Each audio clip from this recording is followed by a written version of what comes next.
So this absolute psychopath mom will do anything to make sure her daughter succeeds. Anything. Now, her name is Nancy. She's 56, living in Texas, and one day in 2015, Nancy gets some crazy news. Her daughter didn't make the high school dance team. So Nancy hears this news, and she is devastated. How could her daughter not make the team? This is the end of the world. Now, her daughter is this girl, Kylie. And why is it so important that Kylie makes this team? Because if Kylie doesn't make the high school dance team, then she won't be able to later make the local college precision dance team, the Rangerettes. And in this area of Texas, being a Rangerette is a huge deal. And so anyway, Nancy is pissed off, and she is not going to give up on getting her daughter on the high school team. She is going to make sure she eventually becomes a Rangerette. So for months, Nancy goes to the school board, and she complains, and she demands that they reinstate Kylie like, my daughter was treated unfairly. And she claims that her daughter was discriminated against because she's tall. I guess Kylie is slightly taller than the other girls, so Nancy is playing the discrimination card. Here's the thing, though. It actually works. The school board ultimately gives up and sides with her and rules that the coach has to let Kylie onto the high school dance team. So then now, Coach is pissed. She doesn't like being second-guessed by the school board. And here's the best part. I guess Coach is just a petty person because she says, fuck this, and she resigns over this. But right before she does, she lets everyone on the dance team. Like any student who tried out, she lets them on the team. So it actually floods the team with all kinds of amateur dancers, and now suddenly the team sucks. I aspire to be that petty. And so now, since the team sucks, Kylie, or her mom, doesn't want her to be on it anymore. So then, Nancy transfers Kylie to a different school, where Kylie doesn't even try out for the dance team. After all that, I guess she gave up. I don't know. I don't think Kylie ever cared as much about dance as her mom did. But anyway, now I assume Nancy's all mad because her precious daughter will never go on to be a Rangerette. Now, you would think at this point all this drama would be over. Oh, no. It's just getting started. Because about a year later, in 2016, Nancy is driving home from shopping, and she passes by a car, and she spots one of Kylie's ex-boyfriends driving it, and he is with some girl. And I guess Nancy's like, I need to see who this new girl is that ex-boyfriend appears to be dating. And she decides to turn around and follow him. She even puts on a wig so that he won't recognize her following him. Because I guess she just happens to have a spare wig in her car. So she starts following him for a while, and eventually she stops. And she pulls over and she starts looking him and the girl he's with up on Facebook. I guess she's trying to figure out what's the deal with this new girl. Okay, all you need to know about Nancy's impromptu Facebook stalking is that she ends up on the page of this girl, Alexa. And now Alexa, she used to go to high school with Kylie, and she was on the dance team with her, and she actually has since gone on to make the Rangerettes. So she's now a Rangerette.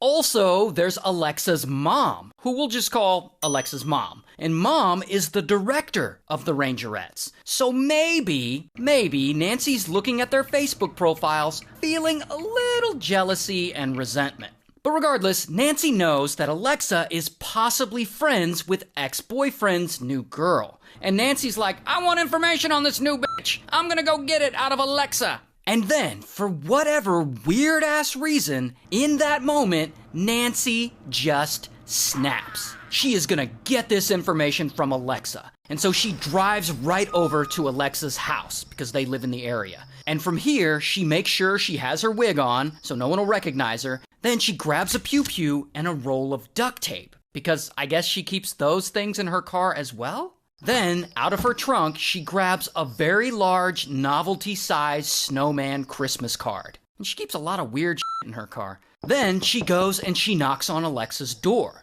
Now, really quick, just to remind you, Nancy is doing all this because she's trying to get information about a random girl who her daughter's ex-boyfriend is dating. It's not even her boyfriend. It's her 18 or 19-year-old daughter's ex-boyfriend. Anyway, so Alexa's mom answers the door. And Nancy has the snowman greeting card covering the lower half of her face. And she's like, "Hi, can I speak with Alexa?" And Alexa's mom doesn't want to be rude, so she invites her in. And the second Nancy sees Alexa, boom, she pulls out her pew-pew. And they're like, "Oh, shit!" Then Nancy takes their phones from them and she starts scrolling through Alexa's contacts looking for this girl's phone number. Then, when she doesn't find it, she makes sure Alexa and her mom's wrists are bound with the duct tape she brought. Then she lets them know that she's about to kidnap Alexa. Like, "We're gonna take a drive." But see, Alexa's smart. She's gonna try and get out of this. And she's like, "Oh, can I grab my shoes first?" And Nancy's like, "All right." And so Nancy follows Alexa into the other room to get her shoes. And that is when, pow, Alexa's mom rips off the duct tape and she runs out the door and down the street and she's screaming, "Home invasion! Home invasion!" Meanwhile, Nancy forces Alexa into her car and skirt, they speed away. Now, in the car, Nancy continues to be a total nutcase. She's asking Alexa things like, "Do you think you're perfect because you're a rangerette?" And "How are you so calm? Is that because of your rangerette training?" This woman is insane. Now, eventually, they pull up to a storage facility that Nancy had previously rented. And she gets out and she forces Alexa inside, and then she has her lay down and she wraps her up with duct tape. Because now it's time to unalive her. So then suddenly, boom, Nancy puts both her hands on Alexa's neck and she starts choking her harder and harder until Alexa passes out. Sometime later, she wakes up. And Nancy is still there in the storage unit with her. And she's like, "Damn, you're still alive?" I guess Nancy's disappointed that Alexa didn't die? Anyway, lucky for Alexa, Nancy is apparently late for dinner. I guess she really wants dinner, so she just straight up leaves. And she leaves Alexa tied up in the storage unit to just die. However, Alexa, she ain't no punk. She isn't about to die in this dusty-ass storage unit. Now, her legs are apparently really strong from all those years of dance and all that rangerette kicking she's been doing. And so she uses all her strength and she kicks and pow! She breaks the tape from around her ankles. Then she frees her wrists. Then she gets up and she runs the fuck out of that storage unit, which I guess wasn't locked for some reason. Then she scales 2 fences and then finally she runs to a random person's house and she asks them to call 911. Meanwhile, Nancy, at this point, she's at home. She's chilling. She's eating dinner like she wanted, like nothing happened. Like she didn't just kidnap someone at gunpoint. And of course, eventually police show up and they're all banging on her door and they question her and Nancy completely denies everything. She's like, "What? I didn't kidnap anyone. I don't even know those people." And police, they know she's full of shit. And so, bam, they arrest her. Here's her mugshot. And she's ultimately charged with kidnapping, and she takes a plea deal, and she's sentenced to 5 years in prison. Also, Alexa and her mom sue Nancy, and she's forced to pay them $575,000. Good for them.